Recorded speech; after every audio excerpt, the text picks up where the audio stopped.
ওরে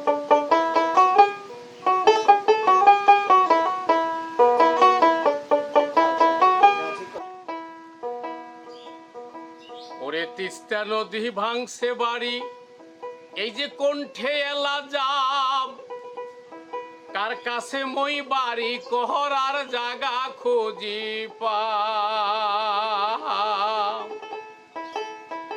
আরে জমা জমি আসিল মেলা শোক ভাঙছে গাঙ্গে,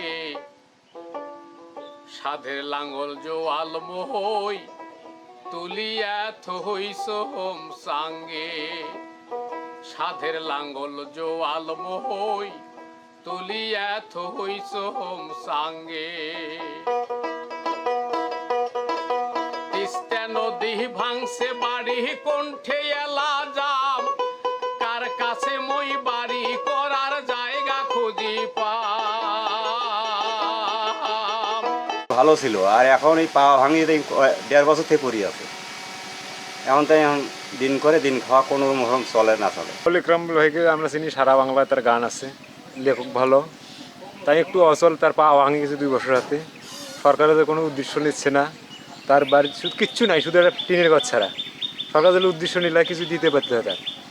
উনি দীর্ঘদিন থেকে অসুস্থ অবস্থায় তার বাড়িতে পড়িয়াছে, চরের বাড়িতে পড়িয়াছে, চরের বাড়ি, তার জায়গা জমি কিচ্ছু নেই। ওনার চিকিৎসাবিহীন অবস্থায় ইতিমধ্যেই অসংখ্য গান লিখিত করেছেন। তিনি শুধু একজন বাউল ইকরামুল হক লাল মিয়া নন, তিনি একজন আবৃত্তি শিক্ষক, একজন সঙ্গীত শিক্ষক, তিনি একজন গীতিকার, সুরকার।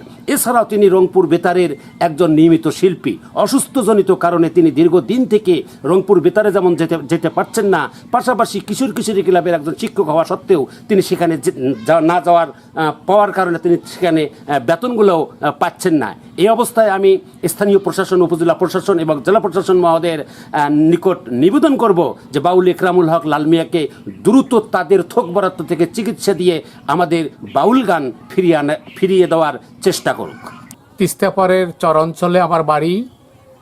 আমি মাটির গান গাই, গান আমার নেশা, গান আমার পেশা।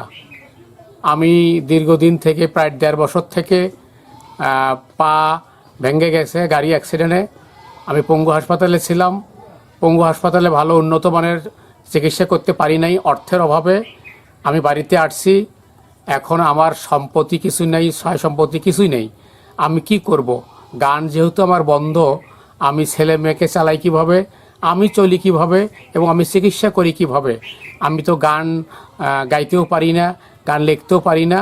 আমার ভয়াবহ পরিস্থিতি, আমি খুব অর্থ অভাবে এখন ভুগতেছি। আমি এখন চিকিৎসা না করলেও হয় না, আমি কোথাও টাকা পাই না। সুদের উপরে টাকা আমি নিয়েছি, সুদের টাকা নিয়ে চিকিৎসা করেছি, তারপরেও এখনও শান্ত হয়নি, চিকিৎসা করা হয়নি। আরও টাকার দরকার এবং এত টাকা আমি কিভাবে শোধ করব? এবং এখন যে চিকিৎসা করব সুদের টাকা নিয়ে, সে টাকাও আর কোথাও পাই না। আমি প্রায় 1 মাস আগে আমার ডাক্তার দেখার কথা ছিল। আমি 1 মাস অপেক্ষা করতেছি টাকার জন্য, কিন্তু কোথায় পাবো টাকা? এই জন্যই অপেক্ষা করতেছি। কিন্তু তার চিকিৎসাও করতে পারতেছি না, তাকে ভালো খাওয়াইতে পারতেছি না। সুদের ওপর টাকা নিয়ে তার চিকিৎসা করাচ্ছি, কিন্তু সেই সুদের টাকায় যন্ত্রণায় পড়ি আছি। আমি কিছুই করতে পারতেছি না, কিছু নাই। বাউলের এমন যে সম্পদ নাই, যে গরু নাই, ছাগল নাই, যে তাকে বিক্রি করি তারা চিকিৎসা করাবো, তারা খাওয়াবো, আমি তাও পারতেছি না। কোনো দিন খাই, কোনো দিন খাইতে দিতে পারি না, অনাহারে থাকতে থাকি।